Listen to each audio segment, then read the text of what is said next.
में उज्जैन का राजा विक्रमादित्य अपनी न्यायप्रियता और अद्भुत साहस के लिए प्रसिद्ध था। उन्होंने अनेक कठिनाइयों का सामना करते हुए न्याय और धर्म का पालन किया।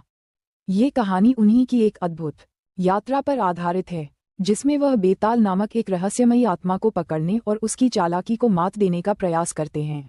एक दिन विक्रमादित्य अपने दरबार में न्याय कर रहे थे। उसी समय एक तपस्वी साधु ने प्रवेश किया। वह साधु देखने में तेजस्वी और गंभीर था।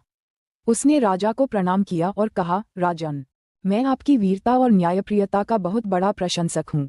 मैं आपसे एक कार्य करने का निवेदन करता हूँ। राजा ने साधु से पूछा, कौन सा कार्य महात्मा? साधु ने बताया, मैं आपको शमशान के पेड़ पर लटके हुए एक शव को लाने के लिए कहता हूँ।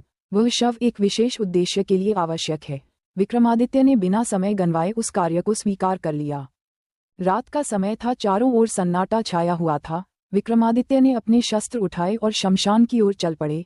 वहां उन्होंने एक बड़े बरगद के पेड़ पर एक शव लटकते हुए देखा। जैसे ही उन्होंने शव को नीचे उतारा, शव में बेताल नामक आत्मा जाग उठी। बेताल ने हंसते हुए कहा, राजा विक्रम, मैं तुम्हारे साहस की प्रशंसा करता हूँ, लेकिन मुझे अपने कंधे पर ले जाने से पहले तुम्हें एक शर्त माननी होगी। मैं तुम्हें एक कहानी सुनाऊंगा और अंत में तुमसे एक प्रश्न पूछूंगा।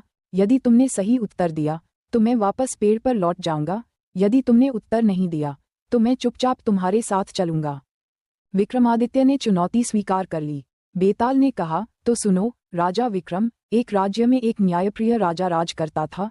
उसकी प्रजा उससे बहुत प्रसन्न थी। एक दिन राजा के दरबार में एक व्यापारी आया और उसने शिकायत की कि उसका सारा धन चोरी हो गया है।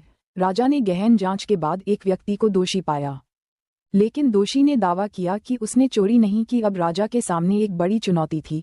उसे ये तय करना था कि सच्चाई क्या है। राजा ने एक अनोखी योजना बनाई। उसने सभी दरबारियों और अभियुक्त को अलग अलग कमरे में रखा और हर एक से गहराई से पूछताछ की। अंत में उसने असली दोषी को पकड़ लिया।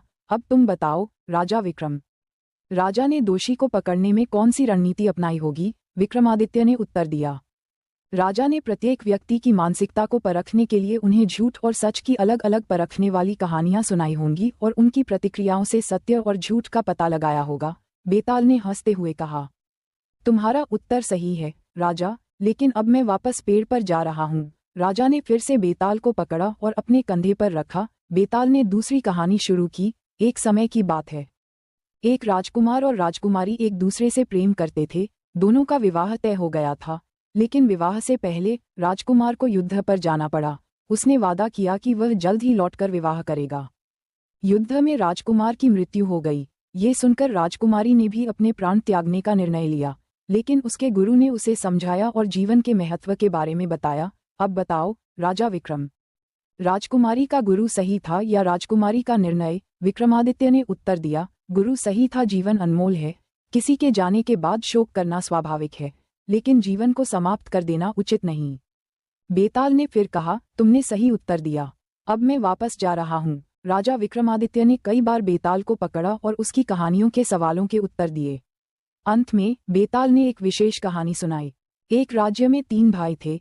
तीनों भाइयों ने एक अनोखा सपना देखा। उन्हें एक दिव्य खजाने का पता चला, लेकिन खजाना प्राप्त करने के लिए उन्हें अपने प्राणों का त्याग करना था।